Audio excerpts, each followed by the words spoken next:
के प्रवक्ता हैं उमाशंकर जी, आपका शुक्रिया। आपके नेता आज प्रेस कॉन्फ्रेंस करके कह रहे हैं कि अकाउंट फ्रीज हो गया है, जबकि आपको भी चुनावी बॉन्ड 1900 करोड़ का मिला था। 100-150 करोड़ सीज हो गए, फ्रीज हो गए, तो क्या फर्क पड़ेगा सर? दूसरा, अभी इसकी चर्चा चली रही थी, तब तक अभी आलोक वर्मा मुझे बता रहे थे कि अरविंद केजरीवाल के घर ईडी के छापे चल रहे हैं।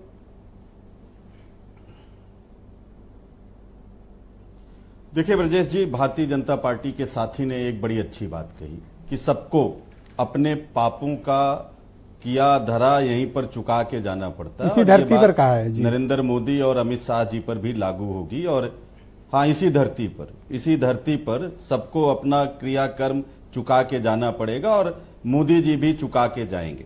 जिस तरीके से देश में लोकतंत्र की हत्या की जा रही है और जिस तरीके से कानून की धज्जियां उड़ाई जा रही हैं, संवैधानिक संस्थाओं को सप्रेस करके विपक्षी दलों को नुकसान पहुंचाने का खेल खेला जा रहा है, निश्चित रूप से उसका पूरा कर्म का पूरा हिसाब इस धरती पर नरेंद्र मोदी जी को देके जाना होगा।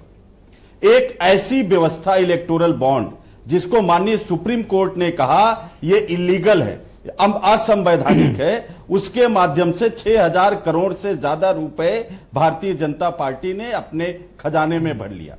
और विपक्ष को क्या कर रही है? एक ऐसे 7 साल पुराने मामले में ब्रजेश जी, जो मोतीलाल वोरा जी के समय का मामला था, एक नोटिस जारी हुई, उसको फिर से नोटिस जारी करके हमारे खाते को सीज कर दिया गया।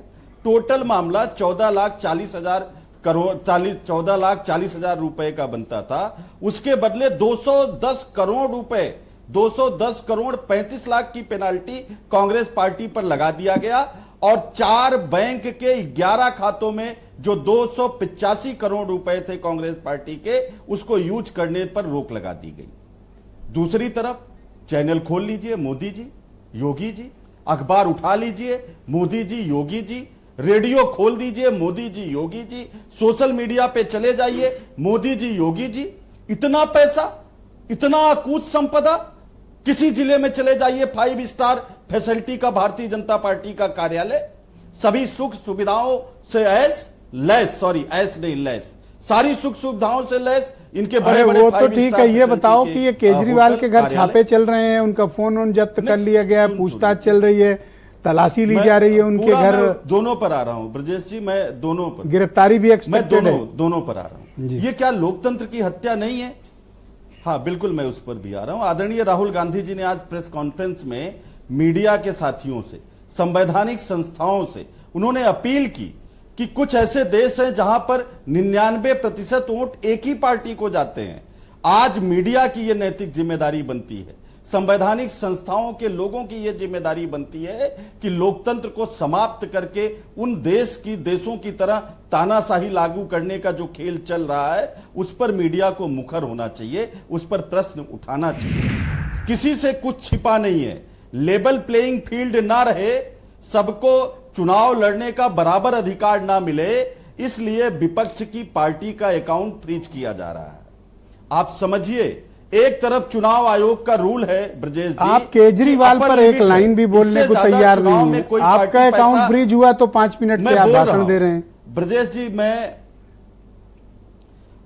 भाषण नहीं दे रहा हूं, मैं चिंता जाहिर कर रहा हूं ब्रजेश जी। जो खतरा है, एक तरफ अच्छा, सब न्याय आपको मीडिया से चाहिए। 17 सीटें लेके बैठे हो, अभी तक सीट तक घोषित उत्तर प्रदेश में नहीं कर पाए हो, कहां लड़ते हुए दिख रहे हो?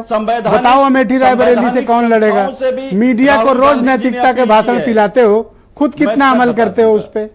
ब्रजेश नहीं, मैं नैतिकता मैं नहीं, सुन लीजिए ब्रजेश जी, 17 सीट लिए हो, कैंडिडेट नहीं घोषित कर पा रहे हो। बताओ, अमेठी रायबरेली से कौन लड़ेगा? ईडी अरविंद केजरीवाल पे 4 सवाल कर दिया हूं, एक का जवाब नहीं दे रहे हो। सब पता चल जाएगा। अरे मैं बता रहा हूं ना ब्रजेश जी, बता रहा हूं, समझ लीजिए। ये ईडी और सीबीआई और आईटी जो केजरीवाल जी के घर हो रहा है, जो कांग्रेस का अकाउंट फ्रीज किया जा रहा है, जो हेमंत सोरेन के साथ हुआ, जो विपक्ष के सभी नेताओं के साथ हो रहा है, इंक्लूडिंग तेजस्वी यादव जी, अखिलेश यादव जी, लालू प्रसाद यादव जी, विपक्ष में जो कोई भी है, उसके खिलाफ ये जो खेल हो रहा है ईडी, सीबीआई और आईटी के माध्यम से, यही वो लोकतंत्र की हत्या करने का कुचक्र चल रहा है। 99% वोट मोदी जी को ही मिले, इसीलिए ये सारा खेल बेशर्मी की सारी सीमाएं पार करके खेली जा रही हैं। शर्म भी नहीं आ रही है। अटल तब बिहारी नहीं बोले वाजपेयी पांडे जी ने जब कभी हम ये पर नहीं छापे किया। पड़े थे तो। हमारा एक नोटिस तब जो नहीं है, बोले थे, तब 31 लोकतंत्र नहीं खतरे में था। हम हमने पर बोला- छापे पड़े थे तो आप तब नहीं अपनी बोले थे टिप्पणी आप। कीजिए ब्रजेश जी। मैंने सोशल तब कौन सा प्रदर्शन किया था? ब्रजेश जी, तब आपने सोशल कहा मीडिया था से तानाशाही लेके लौटेगी। आपके चैनल पर आज तक वो चीजें मौजूद हैं। अब खुद पर हो रही है तब सबको अब दर्द हो रहा है। मैंने सोशल मीडिया पे बाकायदे वीडियो जारी करके अरे आप पर्सनल क्यों ले रहे हो? दोस्त हो आप हमारे, सवाल तो कर सकते हैं आपसे। मीडिया की नहीं, मैं सबकी बात कर। अच्छा, अनिल दुबे कुछ कहना चाहते हैं, मैं आपको सेकंड राउंड में जोड़ता हूं। 148 पत्रकारों के खिलाफ, मैं अनिल दुबे जी को कनेक्ट करता हूं। 148 पत्रकारों थैंक यू के पांडे खिलाफ जी। उत्तर प्रदेश